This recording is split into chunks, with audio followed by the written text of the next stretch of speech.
Hello mga kabibig, welcome back sa ating YouTube channel. So ngayon kabibig, panoorin natin ang Facebook Live ni Senator Ben Padilla kung saan kanyang na-interview si Senator Bato de la Rosa. Kasama niya si Senator Bongo, si Senator Joel Villanueva, si Senator Amy Marcos.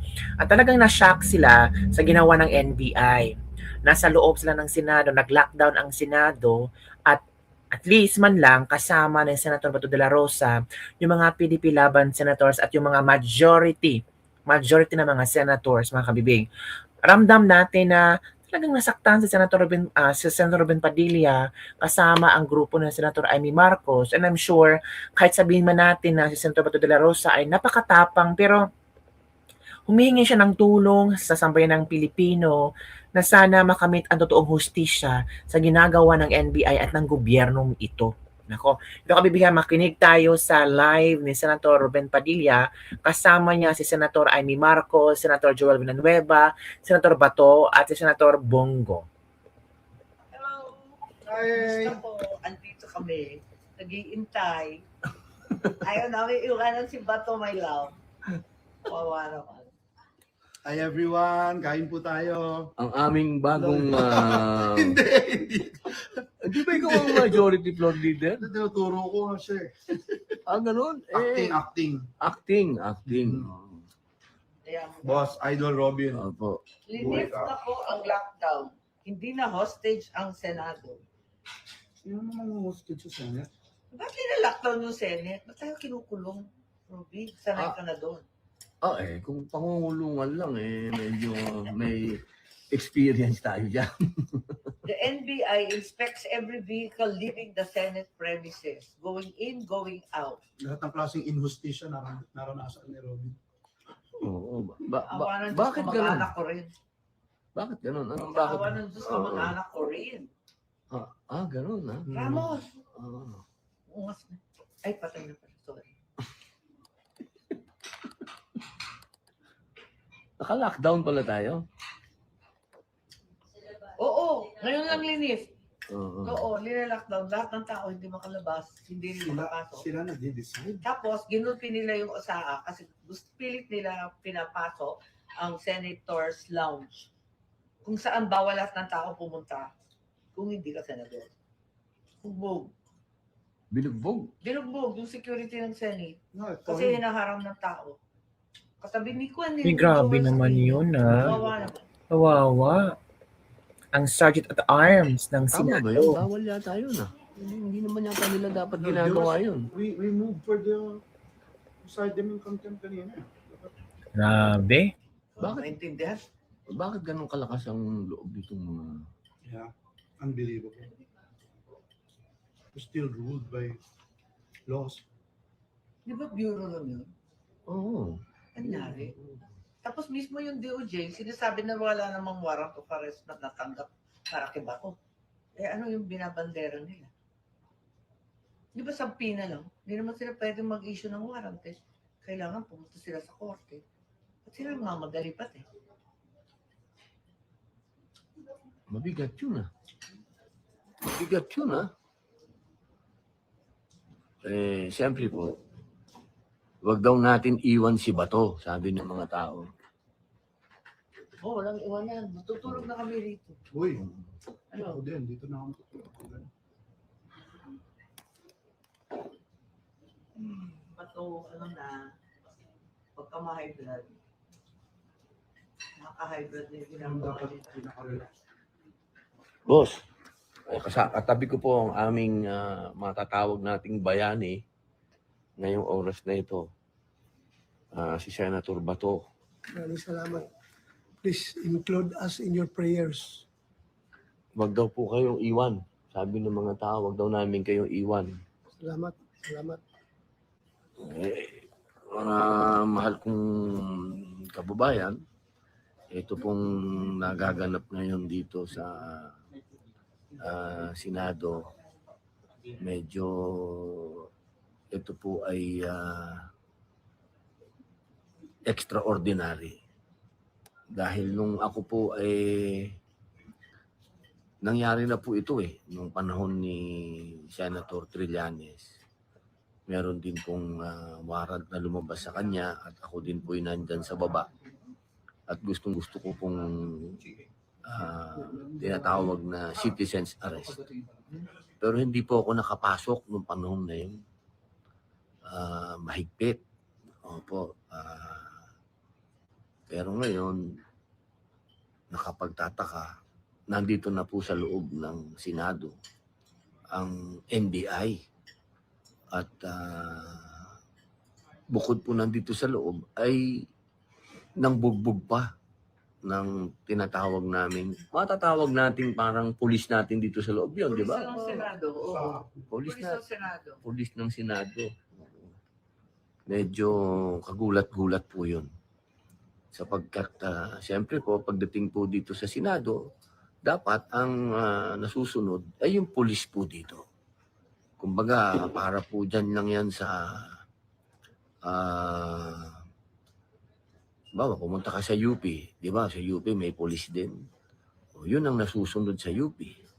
Yung pulis doon. Sa Congress, ang nasusunod, yung sergeant at arms doon at yung mga tauhan din niya.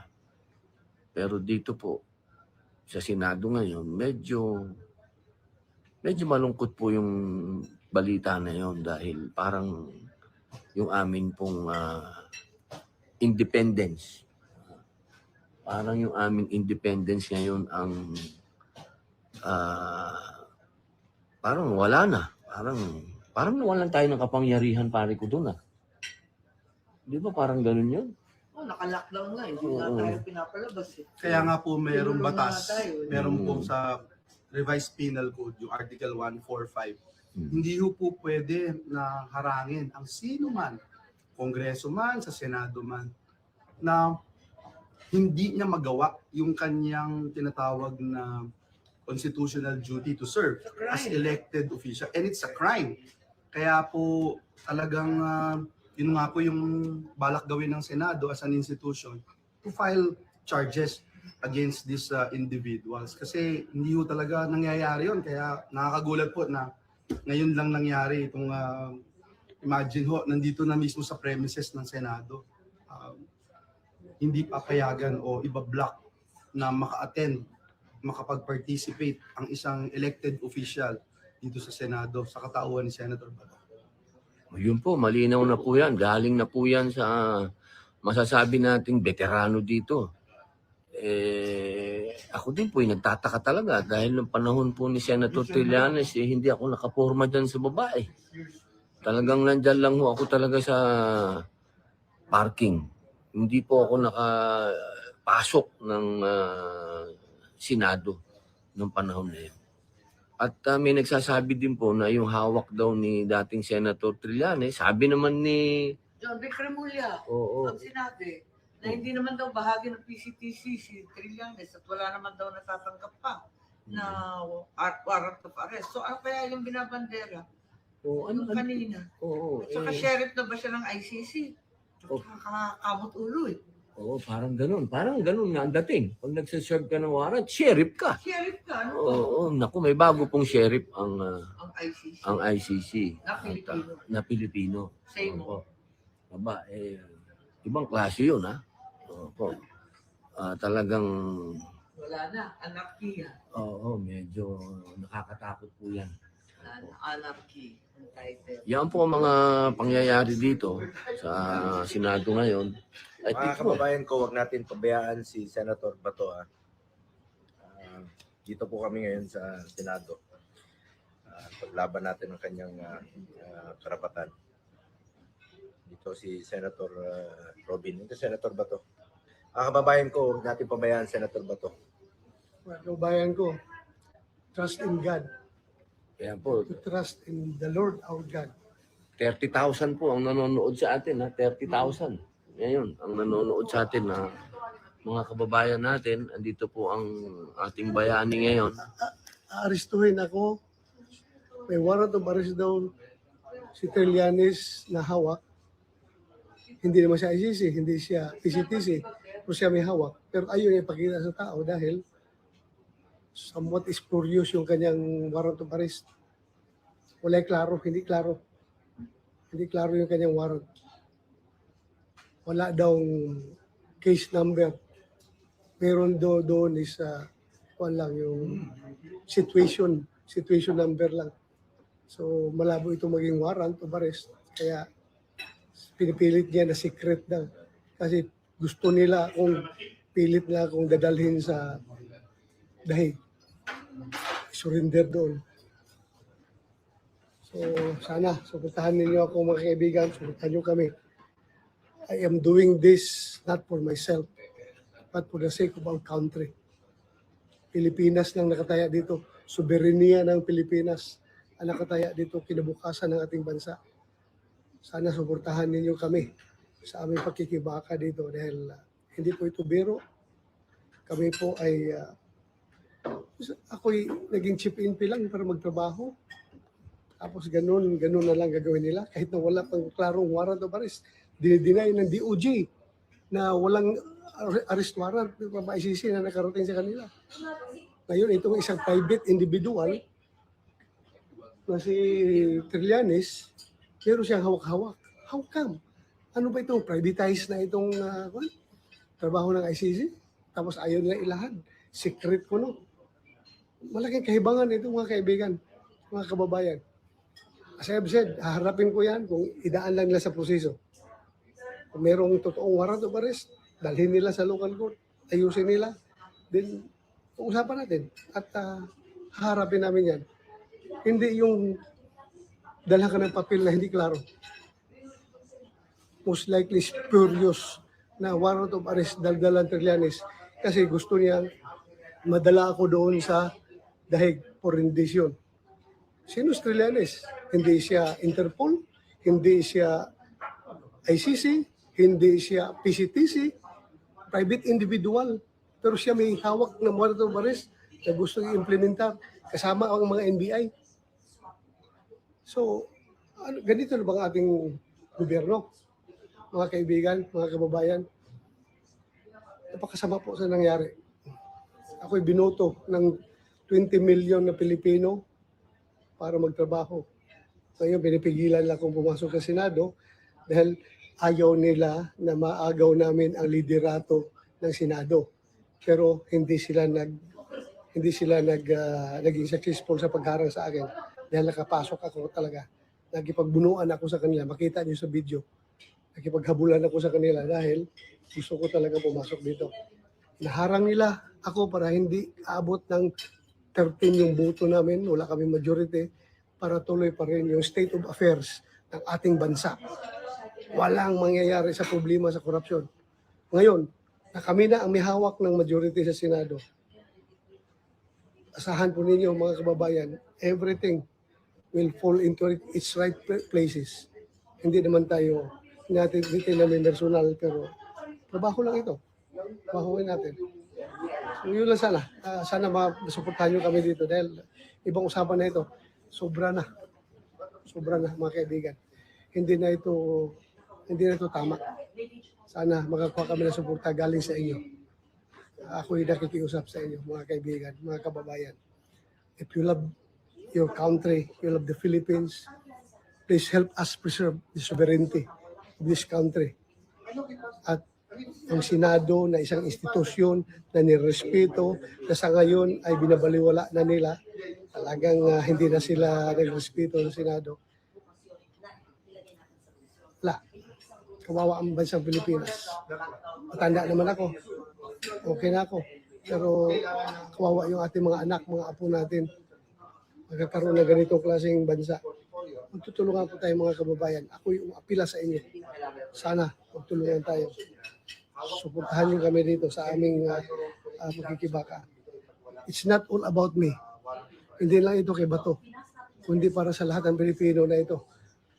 Na may gustong yurakan yung ating soberenya. Kawawa ang Pilipinas. So yun lang po. Salamat sa pagkikinig sa akin. Ha? Thank you very much. Maraming salamat, Senator Bato. Yeah, narinig niyo po ang ating bayani sa mga oras na to. At narinig niyo naman po, malinaw po. Yung NBI na sa jet at arms natin nandun sa clinic, dapat makita nila kung ano na klaseng pangbababoy ginagawa sa atin. Sobra na. Ako, sana natitira pa rin sa bawat puso ng isang PMA graduate yung courage, integrity, and loyalty. I am soliciting their support. Mga cavaliers ko sa Philippine Military Academy. Courage, integrity, and loyalty. It's no longer personal to me. It's an attack to the institution, the Senate, at yung ating soberanya as a nation. So sana tayo, mga cavaliers, mga bugo-bugo, pagising na tayo. Sana when bells for us are rung and our last stops is sung, let generation see our country free. So marami tayong mga upper class, mga ninuno sa PMA na binuwis ang buhay para dyan. Sana we will live up to the standards. Thank you. Salamat. Yan po ang maramdaming pahayag ng ating mahal na kasamang senador. Itinataya po niya lahat. At siyempre po, masakit din sa pakiramdam yung gano'n na Senado ito eh. Pare ko, Senado ito eh. Hindi ko talaga maatin eh na ito ay kasama sa tatlong haligi ng gobyerno. Hindi ko ma-imagine na gawin nila sa Supreme Court to, pare. Na pasukin nila ng ganito. Parang napaka-imposible na nangyayari ngayon to. Pakikurot nga ako. Ano ba ito? Ano ba? Naginip ba ako? Yung justice, ang mo pa. Oo, hindi ba? Parang, kasi po, tatlo po ang parte ng gobyerno. Andiyan po yung executive, andiyan po ang judiciary, nandiyan po ang legislative. Kami po yung legislative. Yung judiciary, yan po yung mga justice, judges. Yan pong executive, yan po. Yan, ang Pangulo, Vice President, Secretary ng DOJ. Ito pong nambugbog dito, parang isa lang ito sa ngayon ng Department of Justice. Hindi po siya yung main na lumusob po dito at nanakit pa. Medyo mga kababayan, wala sanang sagasaan ng authority at kapangyarihan. Maging patas po tayo dahil sa ilalim ng batas, tayo'y pantay-pantay.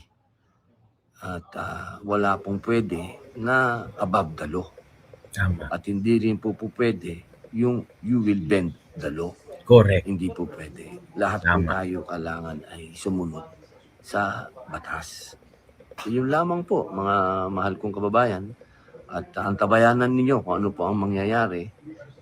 Pero sa ngayon po ay under protection ng Senado si Senator Bato.